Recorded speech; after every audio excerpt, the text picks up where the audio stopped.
gundul, belum ada rambut, belum ada alis. Bener-bener kayak boneka. Tapi menatap tajam ke arah mata si Udin. Nah, setelah didekat, terus dia ngomongin, ya Nang, sekarang kamu sudah jadi anakku. Kamu harus mau bantu aku dalam segala hal. Si bayi bajang ini mau nuruti kita apapun.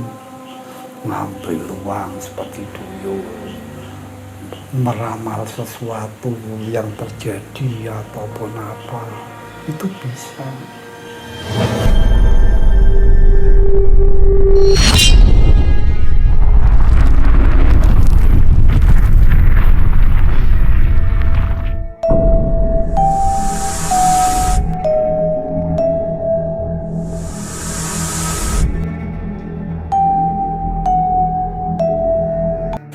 Assalamualaikum warahmatullahi wabarakatuh. Waalaikumsalam. Jumpa kembali teman-teman di channel Aluyut Official.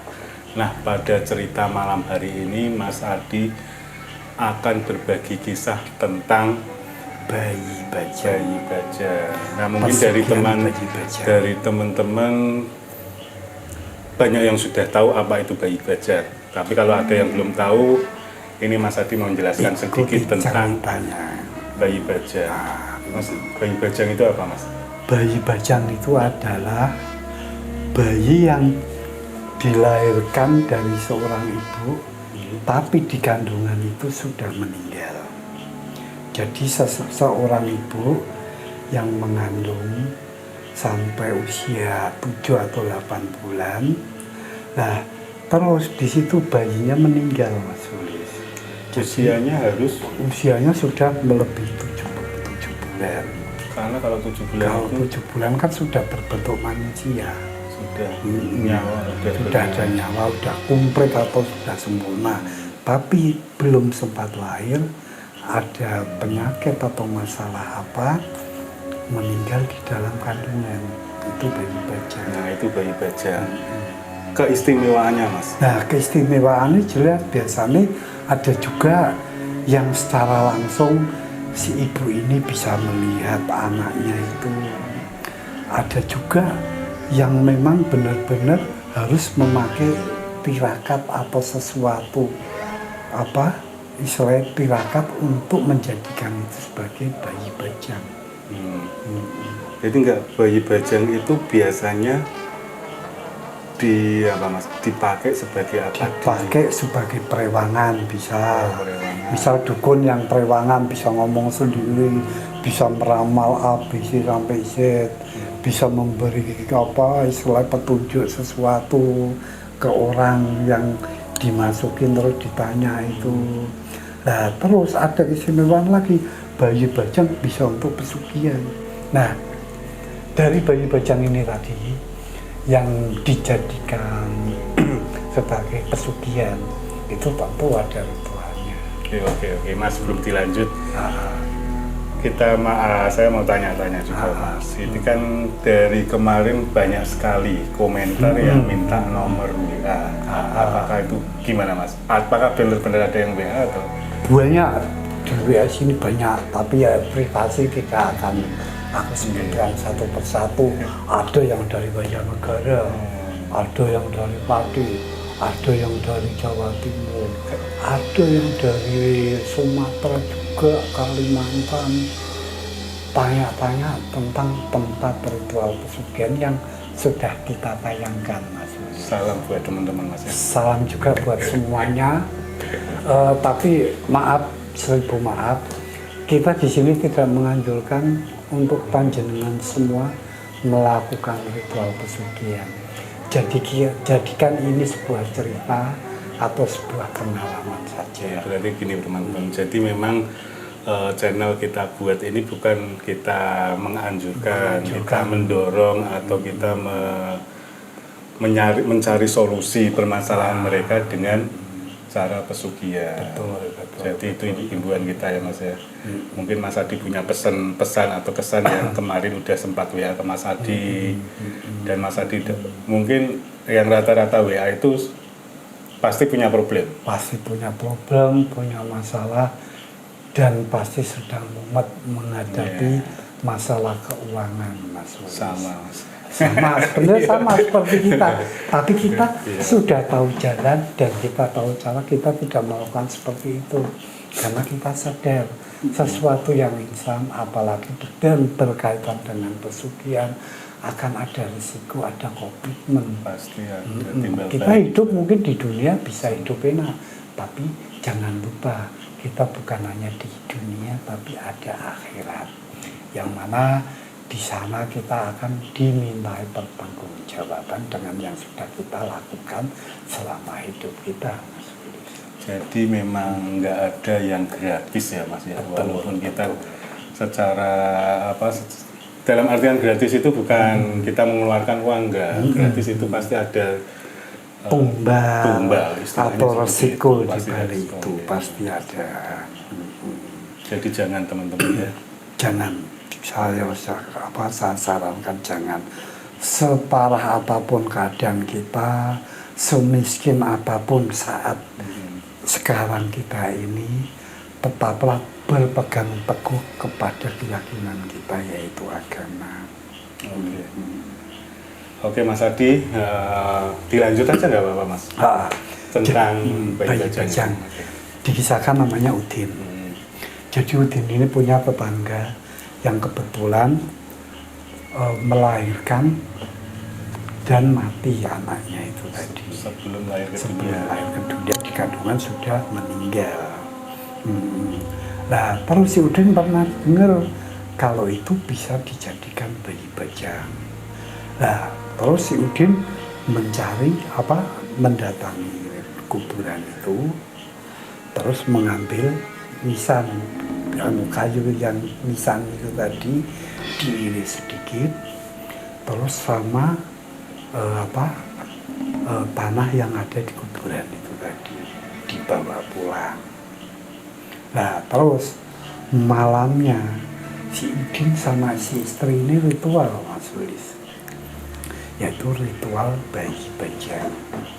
Nah, ritualnya itu unik. Jadi si Udin sama istri itu harus telanjang bulat. Jadi ritual bayi bajang itu yang untuk pesugihan itu memang seperti itu, dan disesuaikan juga. Misal si bayi itu cowok apa cewek.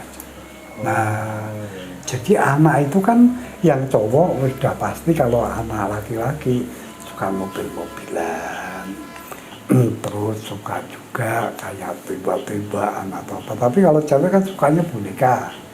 Nah, ini kebetulan laki-laki. Makanya si Udin mempersiapkan juga kayak mainan anak laki-laki. Jadi si Udin ini setelah dia ambil tanah sama nisan, dia dengan istri melakukan ritual di malam harinya. Itu tempat khusus Mas? Iya, kamar khusus. Soalnya apa? Berdua harus telanjang, nggak pakai selai benang pun. Ritualnya bisa spesifik aja? Ya, kalau ritualnya biasanya jelas sebelum ritual harus menyediakan gentong. Gentong tahu tempayan, tempat air itu, yang di dalamnya nanti dikasih yuyu atau kepiting sawah, kepiting sawah yang warnanya kuning. Nah, itu dimasukkan. Terus dikasih janur, tahu janur yang pohon kelapa yang bisa buat kupat. Nah, itu dikasihkan seperti itu juga. Nah, terus ditempatkan mainan-mainan itu tadi di sekitar itu. Nah, terus si Udin sama istrinya membacakan doa-doa. Yang intinya itu doanya itu memanggil si anak itu tadi. Oh ya, biasanya bayi bajang itu biarpun dia itu mati dalam mati dalam kandungan terus lahir, tapi sama orang tuanya pun sudah dikasih nama. Di misalnya kan ada namanya. Nah, di situ disebut si jabang bayi ini. Berarti ada Ada rapalannya ada. Nah terus terbelah di malam itu juga si Udin melakukan ritual sama istrinya. Nah Udin itu sudah mulai merasakan kalau sepintas sekejap sekelebat itu sudah ada kayak ada anak kecil lari-lari di depan mereka. Tapi kan catatan pada saat ritual itu nggak boleh sampai takut, apalagi terkejut sampai menjerit, itu nggak boleh. Harus terus baca doa itu. Ketentuannya kalau nggak salah sampai 1,5 jam. Nah di malam yang pertama si Udin cerita, cuma melihat itu saja, jadi belum berhasil. Nah akhirnya apa? Cerita juga. Akhirnya saya lanjut Mas Hadi di malam kedua. Nah di malam kedua itu melakukan acara yang sama, ritual yang sama. Si Udin itu sudah mulai nampak wajah daripada si bocah itu tadi. Gundul, belum ada rambut, belum ada alis. Bener-bener kayak boneka. Tapi menatap tajam ke arah mata si Udin. Si Udin juga bergidik, juga takut. Nah, tahu-tahu si bayi itu langsung nempel atau mendekat istrinya si Udin, minta digendong. Dan dengan tiba-tiba mulut si bayi itu minta neneng ke istrinya si Udin yang spontan, belum ada pemberitahuan, nggak ada yang ngasih tahu. Istri Udin gempol, aduh sopo beli bingung juga kan, iki opo lah, antara takut juga, wes perasaan nggak kawan, disempel lagi, disingkirkan bayi itu. Yang otomatis sudah langsung bayi itu sudah nggak ada lagi. Seharusnya tetap jadi ditahan, entah itu geli, takut ataupun apa, tetap didekap seperti kita itu mendekap bayi itu, Mas Uli. Nah setelah didekap terus diomongin, ya Nang, sekarang kamu sudah jadi anakku, kamu harus mau bantu aku dalam segala hal. Nah, di sini kalau sudah bisa mendekat, sudah bisa komunikasi atau si bayi bajang ini mau nuruti kita apapun, ngambil uang seperti tuyul, meramal sesuatu yang terjadi ataupun apa, itu bisa. Tapi kalau sudah takut, terkejut seperti ya sudah. Nah, dalam arti kata ritual ini pun juga belum gagal, Mas, kan juga belum, kan masih istilahnya dia cuma kaget, cuma gembul, aduh sopo iki ya, apa iki ya, apa ini yang nempel di badan saya, kan gitu. Sambil terkejut sambil menyingkirkan itu tadi. Nah akhirnya di malam yang ketiga itu sudah tahu semua, si Udin juga udah tahu, istrinya udah tahu. Nah kelanjutannya seperti apa sudah barang tentu. Berhasil. Ya sudah pasti, kan sudah nggak kaget. Oke. Jadi kesimpulannya itu. Dilanjut ya Mas ya. Dilanjut tanya-tanya. Enggak, soalnya kan takutnya nanti hostnya kok banyak tanya, banyak anu kan. Enggak apa-apa. Kalau ini langsung diputus kan kita ceritanya udah selesai. Kemarin memang banyak itu enggak jelas atau gimana kan. Nah, bayi bajang itu tadi ada kepiting sawah, gentong, terusan mainan anak-anak. Itu fungsinya apa, Mas? Itu dibiarkan itu, kita itu punya anak bayi atau anak kecil lah. Anak kecil kan paling suka. Nah, pernah dengar nggak tentang tuyul? Iya. Nah, tuyul itu paling suka itu sama yuyu itu tadi. Jadi kalau dulu ada mitos kalau Nek nangkep tuyul. ya kalau pakai misalnya tuyul. uang kita sering hilang di rumah, ya apa? Ya apa ngikat yoyo di depan pintu. Terus nanti kalau yoyonya gerak-gerak itu berarti sedang dibuat mainan sama tuyulnya. Jadi tuyulnya lupa, nggak jadi Nggak jadi ngambil. duit. Soalnya sudah asik mainan yoyo itu tadi. Terus dikasih kaca pengilon atau cermin itu sama. Nah ini kalau yang bayi bajang ini tadi mas, itu buat sarana. Itu nanti kalau untuk mas siapa Udinnya sendiri itu dia rencana mau di Ya kalau apa? sudah barang tentu seseorang kalau melakukan ritual itu sudah pasti untuk keperluan mencari rezeki. Kesaktian enggak? Kalau kesaktian saya rasa nggak mungkin, pasti untuk materi nanti. Perewangan itu mas mungkin dia Kalau bisa perewangan dibantu untuk jadi dukun atau misal, tapi kan nggak ada karakter dia itu untuk ke arah situ. nggak ada Jadi karakter. motivasinya jelas, arahannya pasti ke masalah materi itu tadi. Berarti ada hubungan nih mas antara bayi bajang dengan tuyul ya kan? Ada.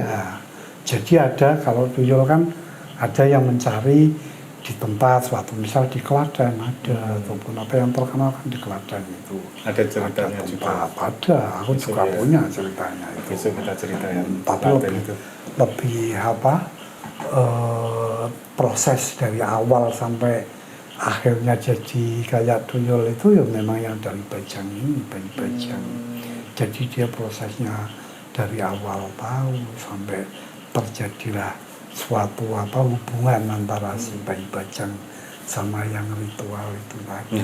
Kalau dengar-dengar mas, kalau dengar-dengar cerita itu tuyul itu selalu minta nenen ya, minta Iya, apa? Nenen.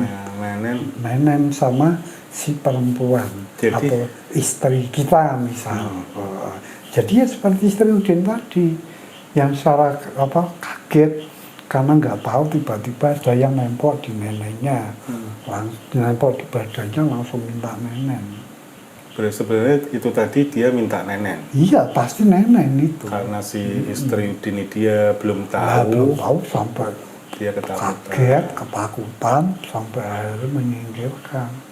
Nah, kalau untuk selanjutnya mas, kalau misalnya itu udah berhasil, itu pasti minta nenen terus. Setiap hari disuruh apapun selalu minta nenen. Padahal yang dinenen itu misal si ibu itu sendiri sedang tidak menyusui, yang pasti yang dinenen kan darah. Makanya orang yang punya tuyul nggak ada yang badannya gemuk, si ibunya kebanyakan kurus karena darahnya setiap hari dihisap. Kan kasihan. Itu yang memang resiko, konsekuensi daripada memelihara tuyul itu tadi. Makanya apa? Jalan pesugihan itu untuk duniawi materi itu instan.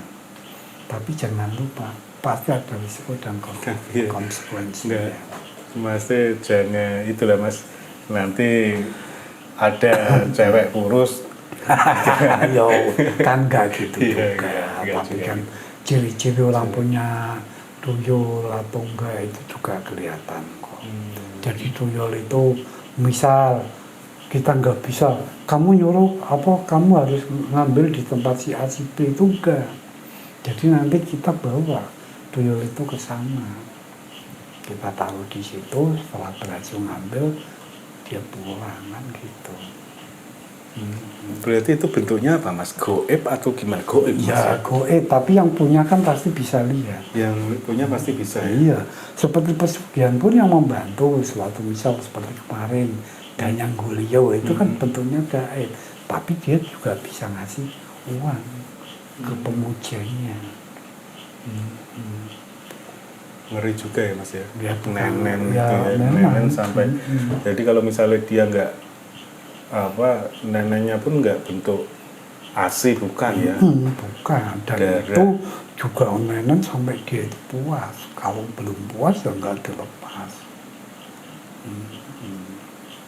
Nah, makanya itu tadi ada kebahagiaan, tapi di sisi lain ada penderitaan. Itulah jalan pesugihan.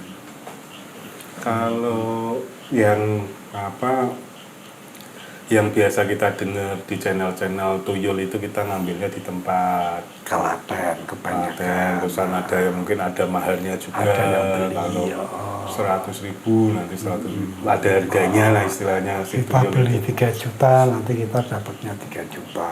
Kita beli 5 juta, dapatnya juga 5 juta. Tapi itu juga untuk zaman sekarang juga harus hati-hati. Itu yang di Klaten, padahal di situ ada tempat yang benar-benar katanya tempat tuyul. Nanti kalau dari sana dikasih daun. Daun itu yang nanti dibawa pulang. Itu juga sekarang itu penipuan. Jadi nggak ada tuyulnya sekarang. Jadi harus hati-hati. Oh, berarti Itu diliput-liput di TV, di apa, di channel itu juga banyak. Yang ke sana itu ada kayak pendopo, ada kayak makan dikelilingi pagar. Tapi itu juga harus orang yang manut tuyul harus mahal sekian. Dan disuruh bawa pulang daun itu tadi. Cuma dibawain daun. Ya udah daun itu aja yang dia dapat. Nggak dapat tuyul, nggak jadi tuyul, nggak jadi penipuan berarti. penipuan. Lebih ke penipuan. Lebih ke penipuan. Tapi ada sebenarnya kalau Ada yang tempat-tempat yang untuk itu juga ada. Cuma ya nggak semua orang tahu. jadi yang bawa apa daun itu karena untuk proses mendapatkan tuyul itu kan Tuyul juga itu ya. katanya nanti kalau udah membawa daun itu di suatu malam akan didatangi tuyul lagi yang bisa diperintah-perintah. Tapi pernah ada yang ke tempatku itu sampai 5 bulan bawa daun itu ditaruh di bawah kasur, di lemari, nggak ada yang datang. Padahal sudah habis hampir 15 jutaan. Nah itu kan nggak mengatasi masalah, nggak dapat solusi, tapi malah tambah beban kan. Sementara dia berangan-angan, bermimpi, wah tuyulku nanti bisa kerja, tapi nyatanya nggak bisa apa-apa. Kalau Mas Adi sendiri lebih condong ke yang tadi itu Mas, bayi bajang. Kalau bayi bajang itu kan dari ritual sendiri. Dari ritual sendiri ya, karena ritual. Tapi ya memang untuk momen kita tetangga atau kita dengar apa orang yang melahirkan meninggal itu kan juga susah. Juga nggak ada. Soalnya benar-benar itu bayi yang sudah usianya 7 bulan dan itu istilahnya sudah saatnya lahir, tapi sebelum lahir di kandungan meninggal dulu. Ibaratnya udah ada ruhnya ya Mas, sudah ada ditiupkan. Kan di usia 7 bulan setiap bayi itu sudah ditiupkan ruh. Jadi sudah berbentuk sempurna sebagai manusia. Cuman kalau memang lahir 7 bulan kan memang prematur. Tapi itu sudah tua nih muncul bilang. Karena ganji. Sudah lah nanti kalau 7 bulan lahir insya Allah bayi itu selamat. Tapi ada di usia 8 bulan kok ada masalah kandungan apa-apa atau penyakit apa, dilalah meninggal di dalam kandungan itu tadi.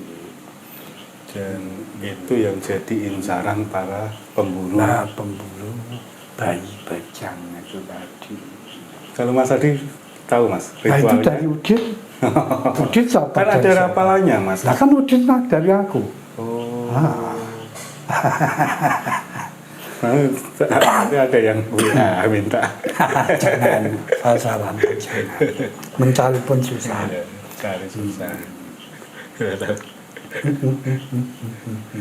Oke teman-teman, itu tadi sedikit cerita mengenai bayi bajang.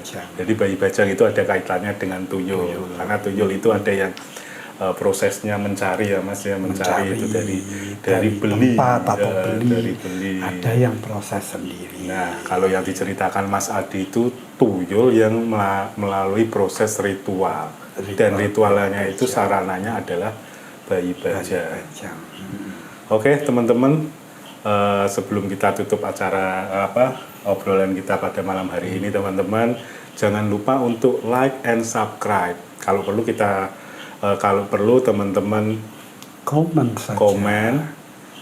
Jangan lupa untuk bunyikan loncengnya juga, karena setelah ini kita akan bercerita tentang uang balik, prosesi-prosesi duit balik yang lainnya, ada. duit balik. Jadi cara membuat tutorial membuat uang Duit balik. ada babi ngepet, Kandang bubar. jadi banyak sekali teman-teman. Oke, sementara itu dulu. Assalamualaikum warahmatullahi wabarakatuh. Waalaikumsalam.